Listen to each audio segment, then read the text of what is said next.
And joining us now is Dr. Riana Elyse Anderson, a licensed clinical psychologist and fellow at Stanford Center for the Advanced Study of Behavioral Sciences. Thank you so much for being here. Now, as we saw in that story, we all watched Twitch over the years, and he was a seemingly happy person. So are there warning signs of suicide that we can look out for?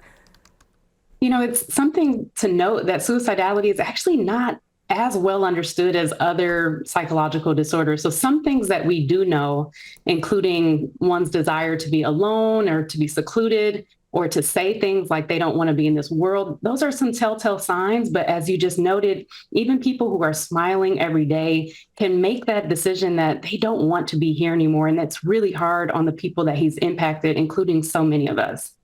And here's the hard part. This is an obviously very delicate topic. So if we do suspect something or someone says something like you just mentioned, how do you approach that friend or family member?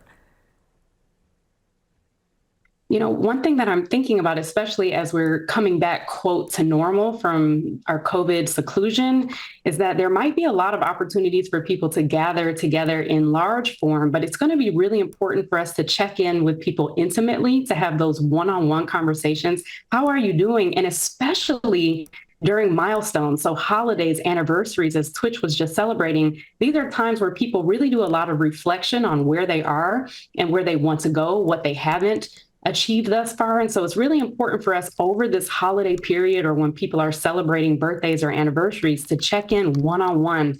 And most importantly, to say, I will make that call with you. We can call 988 together so that we can both support you in what you're experiencing in this moment.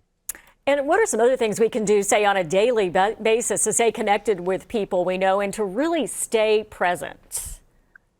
I just want to back up a bit and just say, from a disparity standpoint, some of the things that we know about why men in particular may be more likely to take their lives is because they're choosing methods that are more fatal. So when we're thinking about the choice of gun or various other fatal objects, that's something that once one makes that decision, once one uses that type of object, there's really no turning back. There's no way to think about whether they would want to make that choice again. So in that way, when we're thinking about someone's day might be the last day that they're here, it's really important for us to acknowledge every day how much we care about someone, how much we love them, and to remind them that even if it's one day or a few weeks or even a heck of a year or two, like we've just experienced, that we love them and we want them to be there another day and that this does not have to be their last.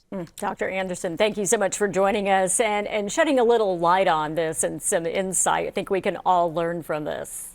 Thank you.